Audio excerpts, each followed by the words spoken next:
Hello, everyone, and welcome to Dreamleapers with Harriette Cole. Today is a very special day. You know, I'm always bringing folks who get us to think, who get us to uh, look in perspective at what our lives are like, what value there is to our past, and how we can look to our past to help empower us for the future. Well, let me tell you something. Our guest today has been doing that very creatively through her artwork, through her activism. She is Michelle Browder. She's an American artist and activist known for her sculptures in Montgomery, Alabama, and also her historical tours of the area. She's done a tremendous amount of work focusing on the sacrifice that African American women made in this particular case in the field of gynecology, not because they wanted to, but because a doctor back in the 1840s forced them to be patients, and he became known as the father of gynecology, unfortunately using our ancestors in order to build this field of study. She's going to talk about that and more, her work, her creativity, her activism in a community that has been known forever as the hotbed of racism. And she's here to talk about it now. So please join me in welcoming Michelle Browder. Hi, good morning. Good morning. So, Michelle, I want to start by saying you are an artist.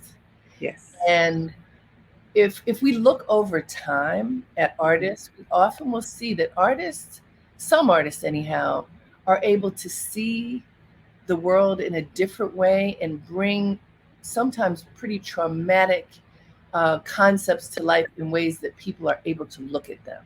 Mhm. And that certainly is something that you are doing with your work. I want to go back and ask you, when did you know you were an artist, and how did being a creator come to you as your path? Mm, Now, Harriet, Yeah, I want to know. you taking me back to my troublesome days. Yeah. Um, yeah, because so my discovery, or my father actually discovered my art when I was in high school. I was bullied. I came from a family and from a city, Denver, Colorado. At that time, it was, in our section where we lived in our neighborhood, it was pretty integrated. We had, white folks. Little white girl next door to me was Heather Dobson. She had freckles and, cherry, strawberry blonde hair. And across the street was the Buk Thong family from Vietnamese, the Vietnamese family. Up the street was the Hernandez, and then my babysitters and people that surrounded me as my community, my inner community, were, strong Black Panther women, right? Formerly Black Panther women.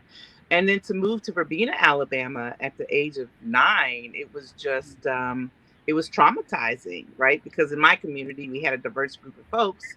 Um, and then to move to the newly integrated South, where the N word was still at play, where people would, you know, call you that. My teachers called me that What? as a child, yes. And then, because my mother was from Chicago, Illinois, the shy, we had good diction. My father was military, and so we were bullied all the time. Oh, we're you white Black folk, you speak good, so it was always a fight. And my third suspension, after I knocked the kid out, my father was like, now my father is the first Black prison chaplain that was appointed by Governor George Wallace. We moved to Wait, wait, Alabama. wait. Say that again, because that is uh, that's so Yeah. many things right there. Say that again. Yeah, my father, Chaplain Curtis Browder, was the first Black prison chaplain appointed by segregation today, tomorrow, forever, George Wallace. Wow, I And got chills. yeah, yeah. And so, and I had to be tough as a kid too, because, my father in the state of Alabama, if you EOS, the end of your sentence, if you don't have a home plan at that time, they keep you in prison. So Mm. you may have done your 20 years, but if you don't have an address to go to, you stayed there. So my father was like, absolutely not. So I would wake up, and on the floor next to me would be, Lonnie from Cell Block 9 who killed and sodomized folks. You know what I'm saying? My Wow. father brought these people home. Chaka was Wow. my babysitter. She was a black woman. She had mental health issues, but she was raped as a kid. Her husband pimped her out. That was my babysitter. You know, that was my friend. So, you know, it had to kind of be tough. But going to this school and to be bullied as a kid, I just knock a person out. So the third suspension, my father was like, now listen, if you don't get it together, figure out how you're going to channel your energy in this. He said, because people are always not going to like you. You're always going to be bullied. He said, so figure out a way to use that energy into something good. And he literally brought me 8 tubes of paint. He said, now you're not going to sit here and watch Oprah Winfrey all day, these next 2 days. Because I was an Oprah fanatic. You know, I was an Oprah fanatic at that time because, you know, latchkey kids. When you come home, Sure. nobody that was Oprah. And so he says, you're not going to sit here and watch her all day. I'm going to bring you something for you to do. And he brought me 8 tubes of paint and 10 t-shirts. And that was for the men in prison. He was taking it to them, but he gave it to me. And he said, do something creative. And, you know, and so that's what I did. And that's when at the age of 13, I figured out, oh, I have something going here. And I sold those t-shirts when I got, so, and then the principal calls my father and was like, so you're not going to come up and have this teacher parent conference? He was like, no. He was like, my daughter's okay. You all need to get your stuff together, but my daughter's fine. And I sold those t-shirts and have been an entrepreneur ever since. See, I knew there was a story. That's why I Mhm. asked you, Michelle. When you see Michelle's work, everybody, you know this is coming from a deep place. Yes. You know, the storytelling is there, yes, but also to tap into the the crevices that Mhm. I see when I look at your work. I know that it's coming from some place that is deep within you that connects to the subject Yes. matter. And Yes. honestly, as you know, Michelle, very often uh, the most creative work emerges out of pain. I Yes. mean, Yes. Yes. it's just, Absolutely. and so you started with paint and t-shirts. Yes. And where did you go from there? So the school started elevating me as their prep school, or, you know, whenever the pep rallies would come, they would call me and ask me to design all types of signs. And so I became very popular in high school. And so my guidance counselor was like, you need to go to art school. So I went to Chicago first, and because I have family there. And I, I, I was going to go to the Chicago Art Institute, um, and decided to move to Atlanta and went to Atlanta, Georgia, and studied graphic design and visual communications there. And that's where I was living my best life. What made it your best life? I was an entrepreneur. So, you know, and I was what, 18 at the time, and was running my own graphic design business and just t-shirts and things of that nature. But um, experienced some racism at the college. And that's when I learned of Anarcha Betsy and Lucy. That's when I saw In this college. painting. Okay. Yes, when I was in college. Yes. So tell us about them and your discovery of them, because uh, I'm going to venture to say that most people who are listening have never heard of these women. Hmm. And I think your work has definitely helped to elevate our awareness of who they are. Take us into your, that introduction story.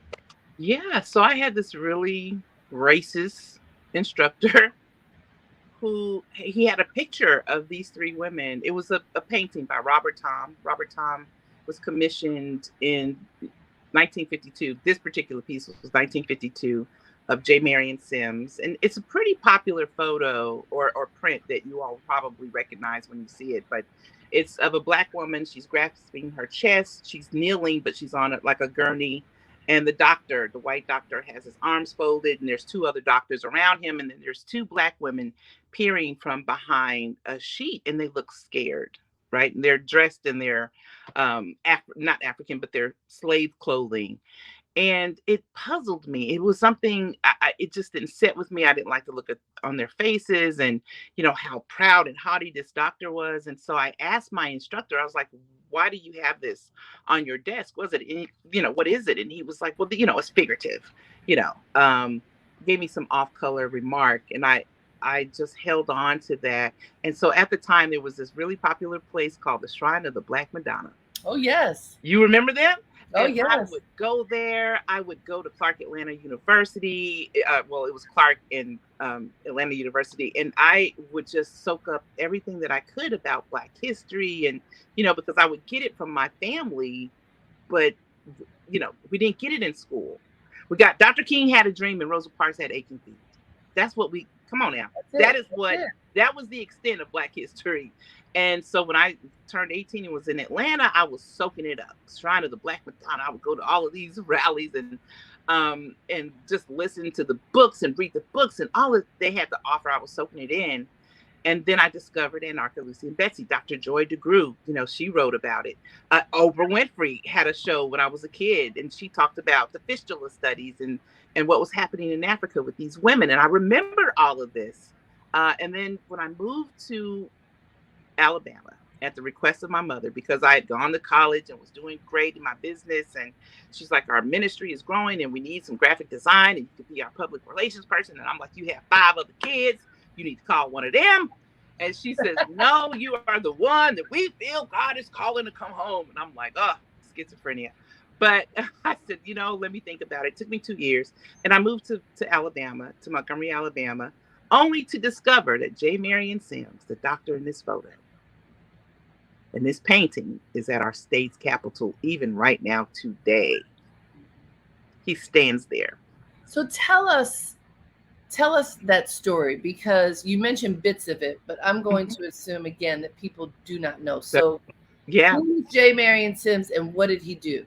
Yeah. So moving to Montgomery, Alabama, learning about this doctor. He stands at our state's capitol. And that is when I started really doing some in-depth studying. I had heard about him through Harriet Washington and through Dr. Joyce DeGruy and medical apartheid. This doctor in Montgomery, Alabama, he moved here and started a practice. And slave owners would bring their property, because this is chattel slavery. So they would bring their property to Sims to conduct these surgeries and really experiments on these enslaved African girls, the youngest as early as 9. There were 11 of them total.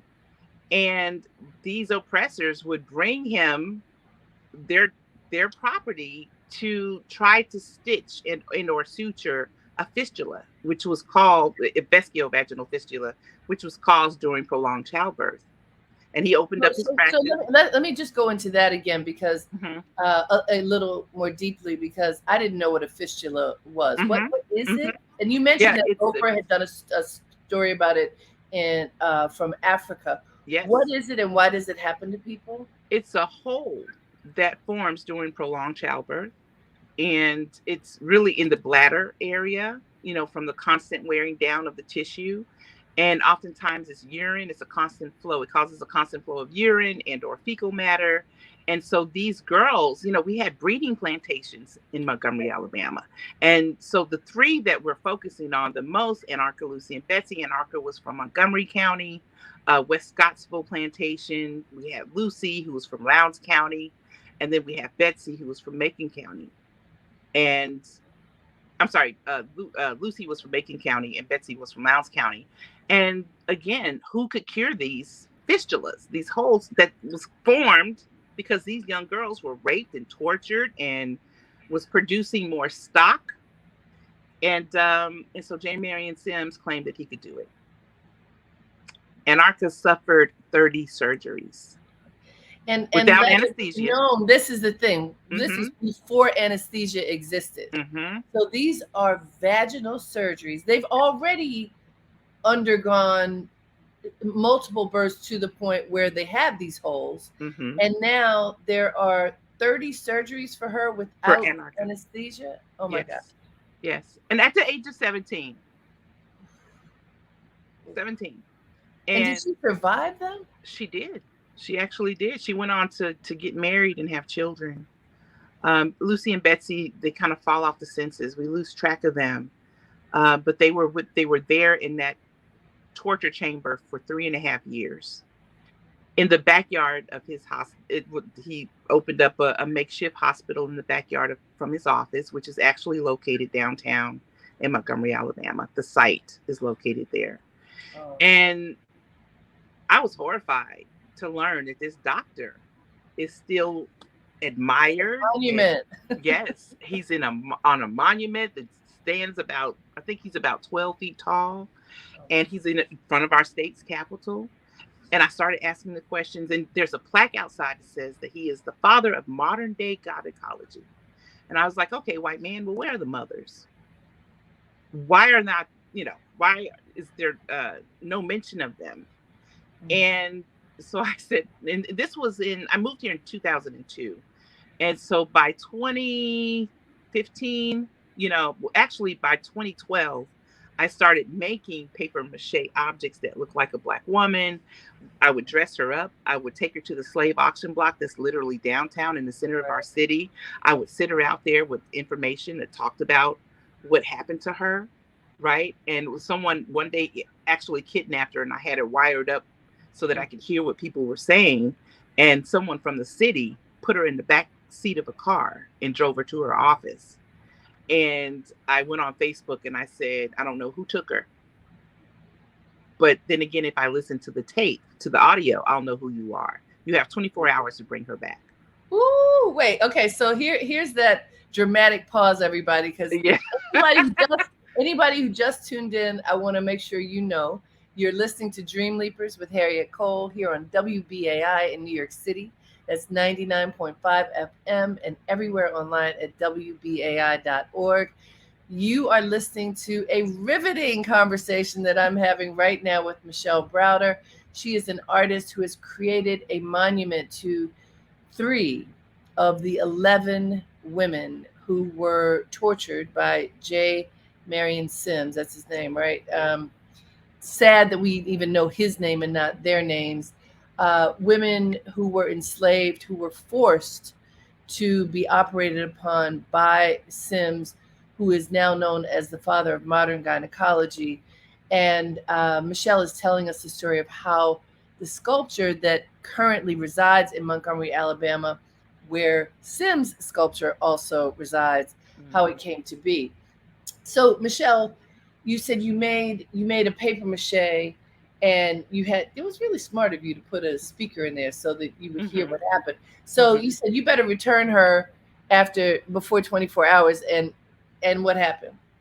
24 hours later, I get a phone call.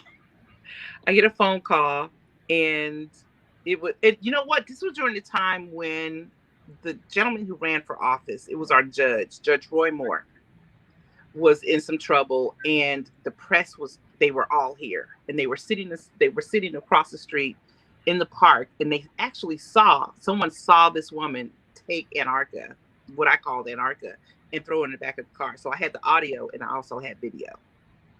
Wow. And so 24 hours later, she shows up at my office downtown. The woman that took her was very apologetic, and I guess she was, because I listened to TMZ. I threatened to send it to TMZ so that they could see just how racist we are still in Montgomery, Alabama. And she begged me, I have children, the whole white tears. I have children. Please don't do this to me. Please don't. We all make mistakes, right?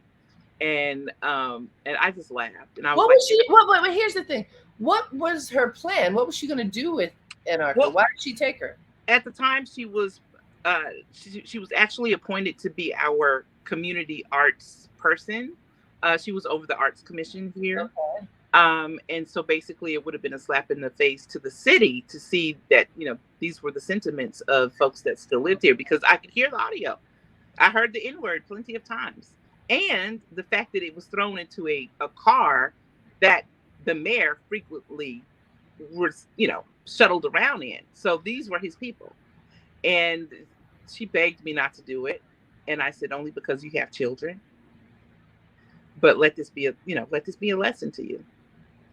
Now, this is interesting, Michelle, because just for context, I have been to Montgomery once. I came about a year ago and had the honor of producing an interview with Fred Gray, who, Mm. for those who don't know, he is now, I think, 91, still Yeah. a practicing attorney. He was Martin Luther King's first attorney, and also the attorney for several of the people who were experimented upon with the syphilis, the Tuskegee syphilis study. Mm. And I had not, I'd read about Montgomery, but I hadn't been there before. Mhm. And an interesting thing that has occurred there, which is smart and sort of, I have mixed feelings about it, Mm. that all of these sites that, like you said, there's this, where the slave market was, Mhm. there's a placard that says what it is. Like Mhm. at every step where something horrific happened, Mhm. it is now a tourist destination. Mhm. So on the one hand, okay, it's good because we get to see our history. It's no longer shrouded. It's no longer, buried.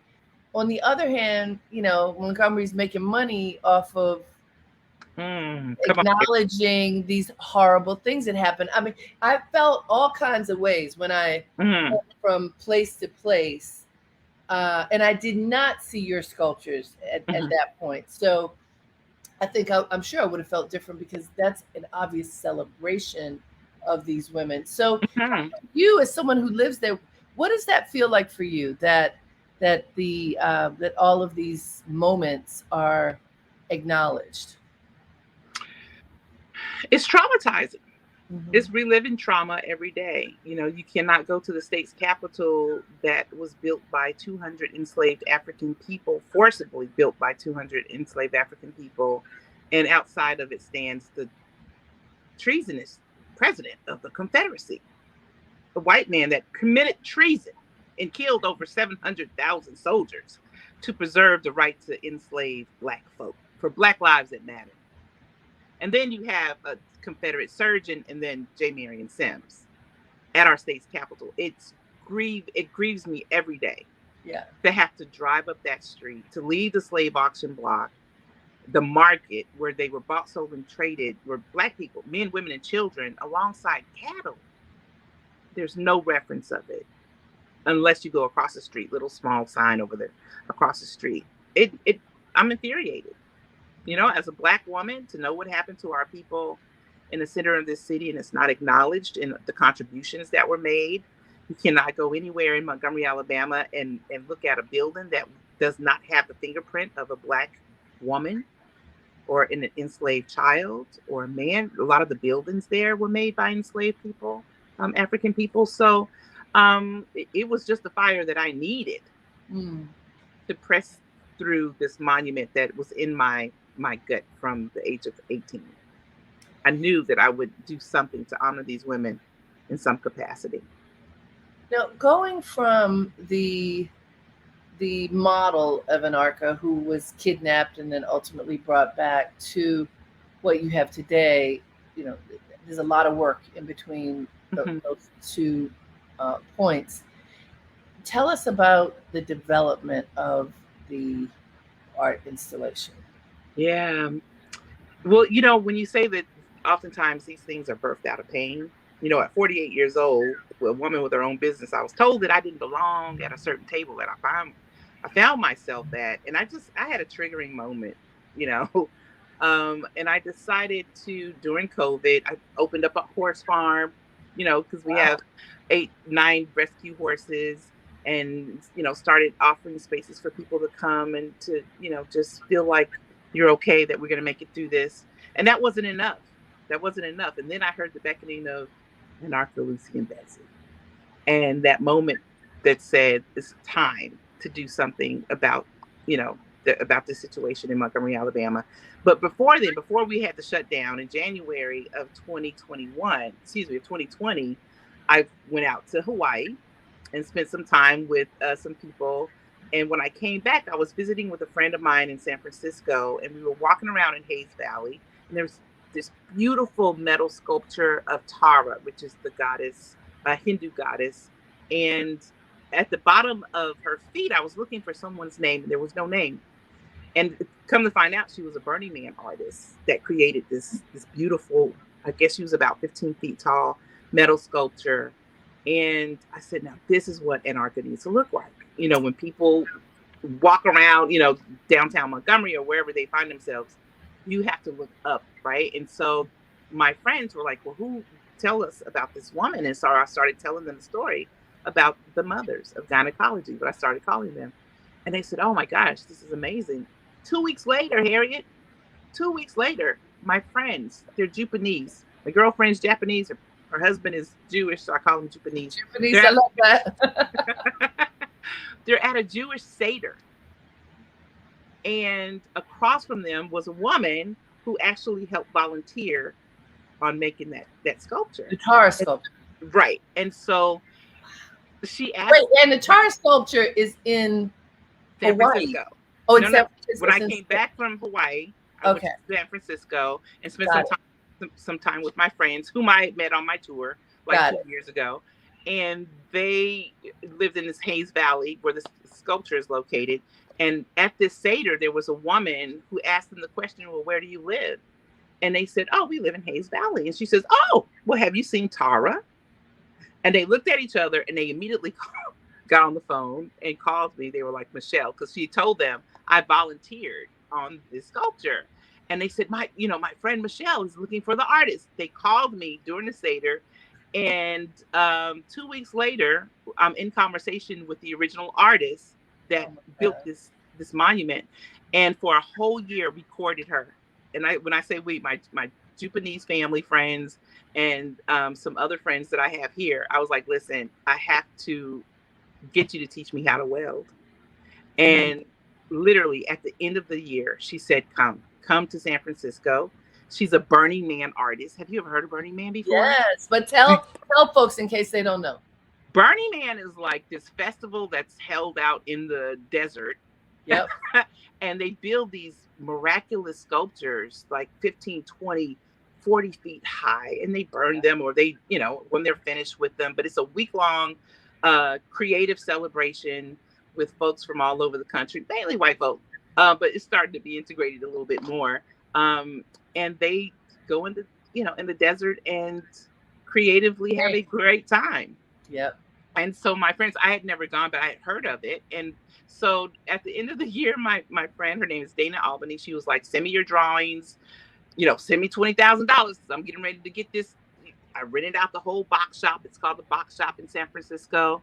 Had all of the welders, and we metal raisers. People would come and bring their metal. So I flew out to San Francisco. But before I went to San Francisco, I stopped in Las Vegas because there's a gentleman out there named Lou who actually built the frames. It's just a frame, no gender. It's just a frame of these women. The frames for your 3 women. Right. And got in a car with him in a truck, and we drove the frames from Las Vegas to Los Angeles, stopped there, had some friends to bring in some metal, went into San Francisco, and I was there for a month and 2 weeks. All of that work was done in 6 weeks? No, ma'am. I learned how to weld. Okay. Okay. I'm like, wait a minute. So, but still, okay. So you got a crash course in welding. Yes. Over a 6-week period. And one of the things that I think I heard you say, I know I read it. So this is in the preliminary part. To get the metal, was all the metal, including that first metal, donated, or did you have to buy metal as well? I bought some, but for the majority that I've used was donated. I did bring like certain pieces of Anarcha, not Anarcha, but Lucy and Betsy. Those are pieces that I bought. And I'll, once you see the sculpture, you'll understand. But so yeah, I stayed there. I learned from 3 of the most creative women. My initial team, they were all women. And this is during COVID, mind you. So we all had on masks. We're in this metal shop. And then 15 other Burning Man artists were like, hey, we have nothing to do because there's no Burning Man. So they were like, can we help in some capacity? And so Dana was like, yeah. So I learned how to braise. I learned how to, to craft the figures, which, they didn't get the booties right. So we had to come back, and when I had to dismantle, because, and our breasts are not flat. So there was some reconstructive surgery that I had to do once they returned, once I came home. But when I came back to Montgomery, my brother flew out. We drove the sculptures in pieces. They were in 6 pieces. And it took me 2 months to set up my shop. the welders cost a lot of money. So Sure. I set up a shop in 2 months and I started welding again in July. I had a full head, well, actually a half a head of anarcha. I had a half pair of legs and I had skeletons. So those were the things that you built, the structure, the basic structure, when you were working with those folks out there. Right. That's incredible. Okay, let me remind everybody, you're listening to Dream Leapers with Harriette Cole here on WBAI in New York City. That's 99.5 FM and everywhere online at WBAI.org. This is a fascinating story that we're learning today from Michelle Browder, who's an artist and activist, and she has documented through her creativity the mothers of gynecology that are the mothers of gynecology, not because they wanted to be, but because during slavery, this medical doctor, J. Marion Sims, basically snatched them, or they were offered to him as Mm-hmm. sacrifices. Mm-hmm. Uh, Michelle's going to tell us more about this, but I want to remind you that we get to be together in this way Mm-hmm. because we support each other. The WBAI is listener sponsored radio. We don't have any ads. It's us coming together as a community because we know we're going to tell the truth. We're here to inspire each other. And WBAI is 61 years old. We survived COVID. A lot of businesses did not. We survived a whole lot of other things. We survived um, 45. I'm just saying. So, well, we don't even know if we've survived him yet, but we are here. We are here to wave the flag of truth, to tell the truth about our history, and it's often a rewriting of our truth because the truth wasn't always told in a way that reflects everyone, especially not people of color. WBAI has everybody. We are a community of everyone, but we're a progressive radio station here to unmask those things that we know aren't true and figure out what the truth is. And so we need you in order to keep this programming going. I invite you to make a contribution to WBAI today. You can become what is called a BAI buddy, where you make a monthly contribution. Everybody listening knows how important it is. You get a monthly telephone bill, electric bill, whatever those monthly bills are. You do appreciate any monthly check that comes in. Well, so does WBAI. So you could make a monthly contribution of any amount. You also can make a one-time contribution, whatever your heart tells you you want to do right now, but we encourage you to make a contribution.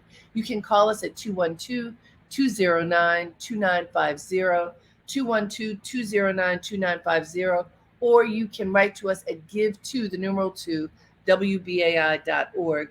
We encourage you to do that so that we can stay on the air and bring amazing people like Michelle Browder here to tell us their stories and to inspire us to live our fullest stories. Because when we do that, the world is a better place, and we know that. Yes. So 212-209-2950 or give2 WBAI.org.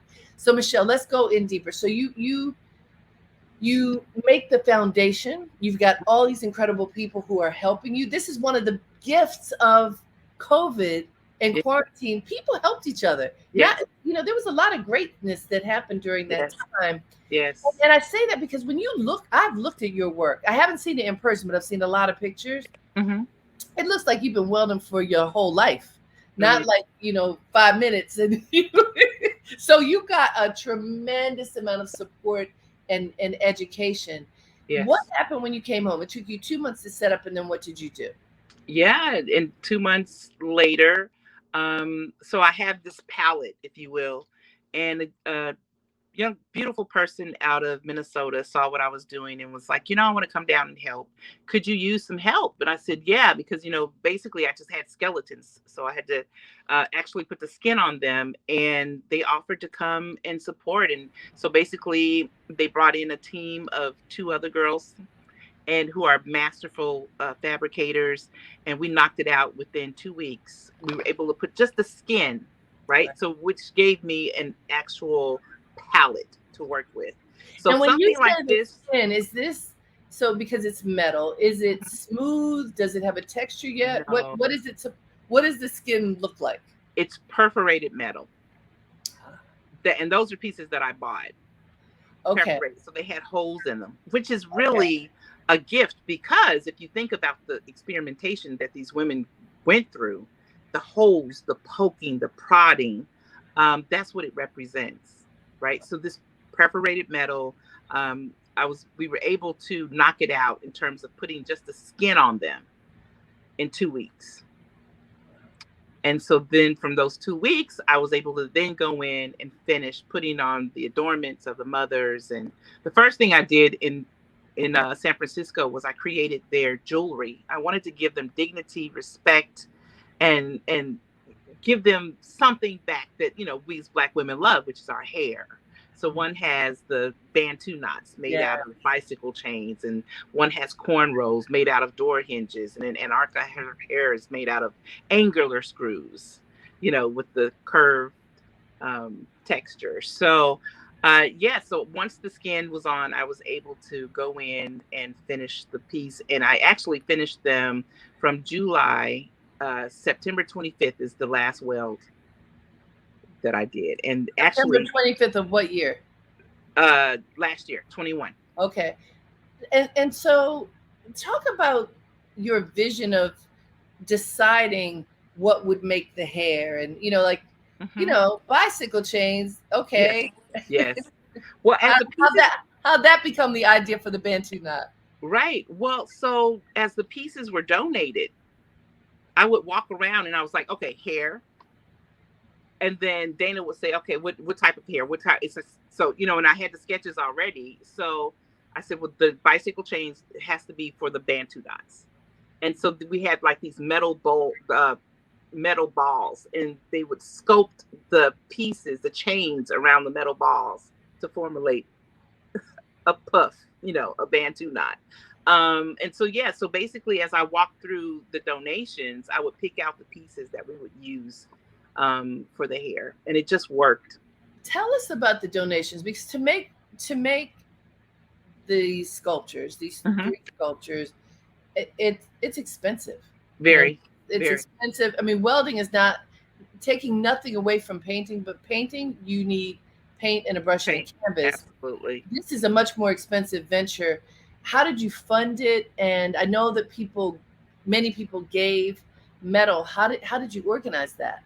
Yeah, well, I funded it with my own money. I jump started it. It took $20,000 just to rent the shop, pay the fabricators, the 3 women that I hired to help me, and then the travel out there. So I believed in this project. I believed that if people saw the vision, because I went to various organizations and various funders, and I asked for support, and they told me they were trying to direct me to somebody else. And I said, okay, this is fine.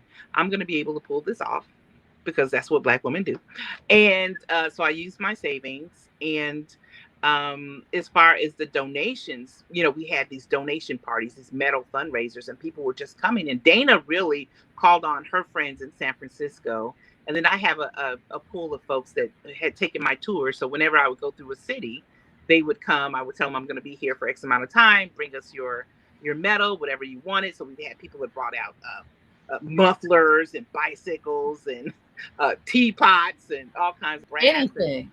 Yeah, just anything. And Gina Belafonte brought a spoon that her grandmother had when I was in San Francisco, Los Angeles. So people brought sentimental value to the pieces, and that's how we were able to raise the metal. And who is Dana? We haven't talked about Dana. Yeah, Dana Albany. She is a metal fabricator. And she really worked a lot with you on this? Yeah, she was my teacher. I call her Teacher Son, because she really taught me what it is to be a welder. But then all of the other people that came in to help, the Flaming Lotus, they're Burning Man artists, but they're women. So we had a rock star team of women that came to help. We had one woman named Heather who helped me with shaping the belly of Betsy. And she says, Michelle, this isn't right. Black women, she actually went to a Black subject and to see the curvature of her belly. And so we had to redo it, because, it just wasn't right. Burning Man artists are kind of eccentric. So I want to address that. I'm so glad you brought it up, because this must be the belly that I looked at as I was looking at your art. And there's a beautiful roundness to the Yes. belly, and it just feels familiar. Yes. It Yes. and it draws you in. So there was a lot of intention around the creation Oh of that yes. belly. Oh yes. We had to, and especially when we got the mothers home, some of the curvature wasn't right, so we had to, break away and redo them. But this one is very meticulous because, and this one meaning the belly of Betsy, because that's where the birth of justice. This is where I really wanted to hone in on sharing narratives of Black women and maternal health and what happens to a Black woman's body when she's forced to have a baby or when she's having a baby in and of itself is trauma, right? It's a near death experience. So it's a very important piece. And I'm looking over here because I'm making miniature models that Uh, we'll be able to sell to help us with the phase 2 of this project, which I'm gonna have to get you to come back, Absolutely. come down to Montgomery for this one. But yeah, every piece of them were very intentional. So when I was able to bring them home, I was able to do what I wanted with them. And there's people in the bodies of these women from the slave ship. You've seen the pictures of the slave ships, right? And how the Yes. stowage was laid. So there's in every one of these women, I wanted that represented. So, you know, Well, I there's a wanted you to story. talk about that too, because if when you look at the sculptures, well, so let's start with uh, the scale and then the detail, Hmm. because there's sizable sculptures, Hmm. and then a tremendous amount of detail everywhere. You know, Yes. um, I heard you describe before. There's a is it I can't remember where it is on one of them, but where you see what looks like the slave ship um, Yes. on Yes. the body. So can you tell us the scale? How large are these sculptures, and what are some of these emblems and Mhm. that live on the sculptures? Yeah, so Anarcha is the tallest, and she's 15 feet tall.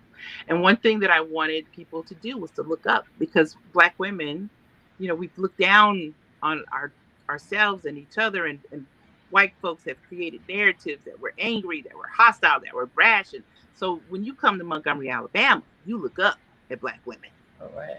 Don't look down. So she's 15 feet tall. There's one, Betsy is 12 feet tall, and then Lucy is 9 feet tall. So they're And all taller than human beings are. absolutely, absolutely. When you see them in the photos and when you stand next to them, they're larger than life themselves. There's nothing like it in the United States for Black women. And And then they're adorned with all kinds of objects and yes. design elements. What are some of Hmm. those? Adinker symbols.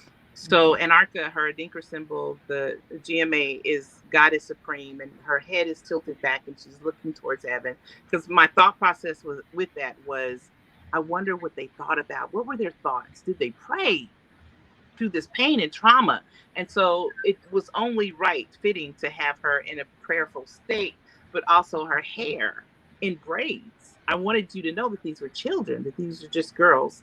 And then Lucy, her Adinkra symbol is friendship because they actually formed a friendship together simply because they were enslaved and tormented together. And actually, um, the historians would say that J. Marion Sims lost a lot of his support, and his colleagues started to leave him because of the tremendous pain that these women were going through, even though the notion was that Black women didn't feel pain or we had a higher tolerance for pain. So a lot of the rumor on the plantation was that he also fathered a child. And so a lot of his colleagues left him. And these women started performing the surgeries. They would hold each other down Oh, as yeah. Sims would. Yes. So, to think of the mental trauma that you're Oh, actually aiding and abetting, or what is it, Stockholm syndrome. yeah. Um, and so, yeah, so hers is friendship, her Adinkra symbol, and then Betsy's is strength. It takes strength to give birth. I'm not a mother, so I don't know what that, well, actually, I kind of do with these three creatively gave birth to, but so each one of them has an emblem of from a Ghanaian emblem, actually, um, to depict what I felt that they should represent. Yeah, I want to talk about that childbirth thing in a moment, but let me remind folks for the last time this week, anyhow, you are listening to Dreamleapers with Harriette Cole here on WBAI in New York City. That's 99.5 FM and everywhere online at WBAI.org. We are talking about something really important as part of our cultural heritage, all of our cultural heritage. Like for every woman who's gone to the gynecologist to know that the understanding that exists, especially as it relates to, trauma of that part of our bodies. This man named James Marion Sims, who is called the father of modern gynecology, got that moniker because he experimented on enslaved women against their will. It is because of them that we have some of the understanding of women's reproductive organs. And so we thank them. We honor them, and Michelle Browder is honoring them through this incredible sculpture that exists in Montgomery, Alabama. Family, please donate to WBAI. Look, have you ever heard the story? I'm going to say most of you have not. We find folks who tell the truth, who open our hearts and our minds and our understanding so that we can live a better life of awareness. And that's what I understand WBAI to be about. No advertising, just you. It's a family affair. We do it together. Please call us at 212-209-2950 and make a contribution today. We need your contributions in order to stay on the air. You can also go to give2WBAI.org.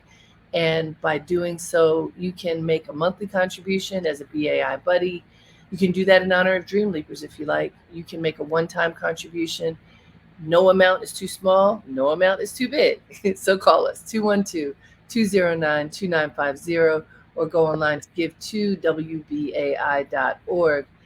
Michelle, I would be remiss if I didn't talk about what's going on in our world right now. Roe v. Wade, we can believe it, but we can't believe that in 2022, a woman's right to have dominion over her body would be taken away. It's crazy. And one of my dearest friends recently had a baby, and she's written about this, so I can say her name and say it because she's written about it. Her name is Elaine Welteroth. You may have heard of her. She's in the public eye, but she describes that she had a very difficult birth, and a wanted birth, but a very difficult birth, and recognize that for some women, maybe more than we want to know, and way more Black women, childbirth can be deadly. Yes. The maternal mortality is highest among Black women. And today, in 2022, I'm not talking about back in the 1840s, right now, including for women who want to have children. And imagine those who have been raped or who can't afford to take care of a child. And, as we know, Michelle, there's no money coming at the end of the rainbow after you're forced to have that child, right? That's not part of right to life. So when you think of what is happening now, and you think of these sculptures that you have created, what happens in your soul? As a woman who believes in the sanctity of life, I also believe in bodily autonomy. Me too. And it's strengthened in the stories of these women who had no autonomy, hence the reason why they have no arms, who were forced, who were raped, tortured, and there was no way out for them. I was one of those that said they won't be able to pull this off. Right. They would not be able to take us back 50 years and put us in the back room where hangers were used. Surely they would not be able to do this, but they were, because of the system of racism and the disrespect for a Black woman's body, or any woman's body for that matter. I'm appalled, but I use the mothers now because Black women are the highest, 3 to 4 times likely to die because of the complications of childbirth. And so therefore, Kiera Johnson, her name is on the belly. so Oh that we yes, there's can, one with all these names, that's Betsy. scripted. Yes. Yes. And so that we could talk about maternal health.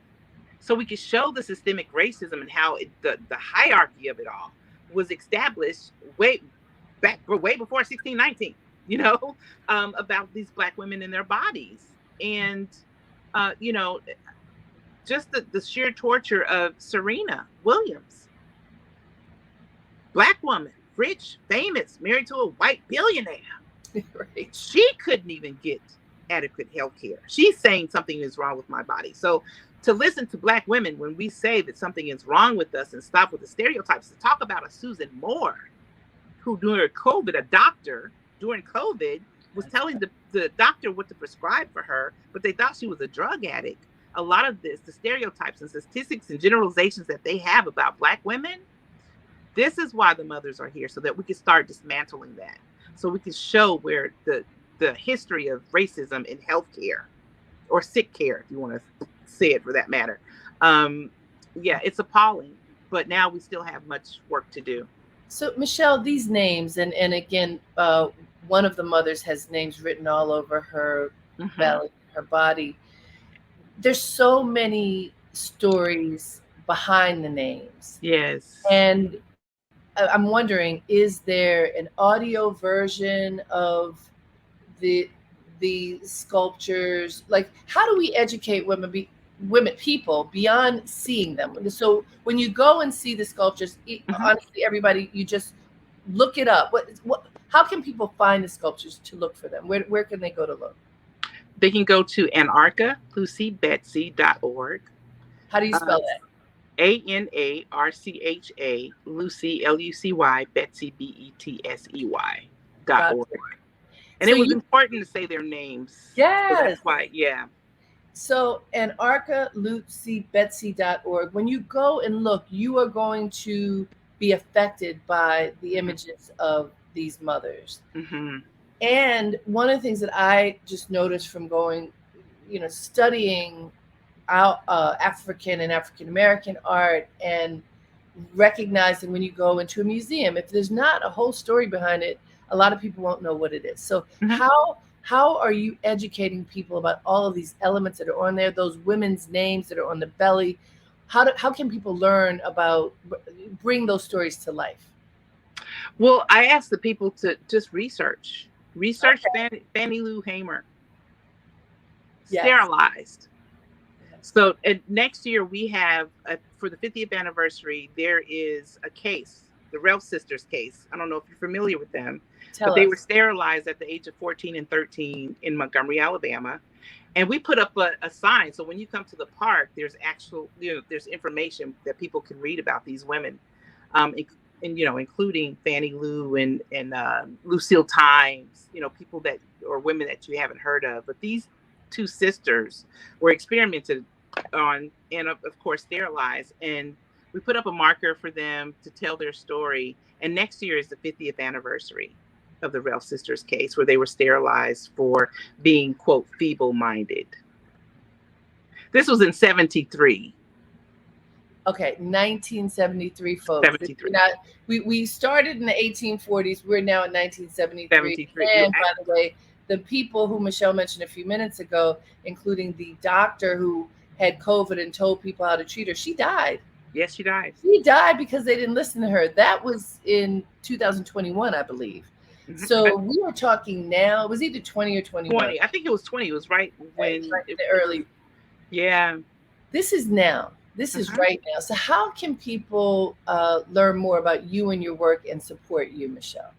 Yeah, if they just go to that website, or if they want to come and just make a pilgrimage here in February 26th through March 1st, we're having a conference again. We had our first conference in Montgomery this year. Because again, I don't want this monument to be something where people just come and look at. And I really want people to get the information about healthcare and how it's affecting Black women and children.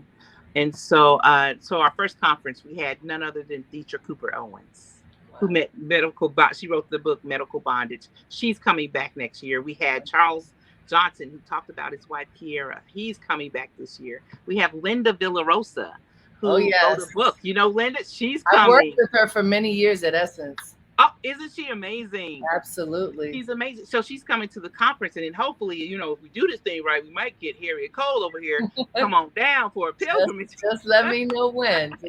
And so where in Montgomery can people go if they are on a pilgrimage? Where are the mothers? Yeah, they're literally a half block from the National Memorial for Peace and Justice. You leave out of that space and you make a left, and they're the mothers. You can't miss them. They stand tall over the fence. And so, yeah, they're there. And, we're welcoming doulas and midwives. Mm-hmm. And these women were doulas. They were some of the first because they began, and as a matter of fact, Anarcha went on to be a nurse. That's amazing. Caring for doctors who were traveling through Montgomery, Alabama that were sick. Jamie Marion Sims would rent her out as a nurse to care for these people. So there's so much more. Just so much. It's too much. It's too much. But we appreciate you bringing these stories to life. Thank you, Michelle Browder. Her website, anarchalacybetsy.org. Please go look. I mean, the mothers are beautiful. Come to her event next year, but meanwhile, go on the website. And if you can make it to Montgomery beforehand, go ahead and do that because it's really so much history. Thank you, Michelle Browder. We appreciate you. Thank you. Thank you for having me. Hey, guys, you've been listening to Dreamleapers with Harriette Cole. Hey, this was something I've got a lot to chew on. I hope you do too. I think this is a call for meditation. We need to take these stories in and then let some of it go. Liberate ourselves from the pain, but continue to tell the stories. Until next time, have a great day and make it count.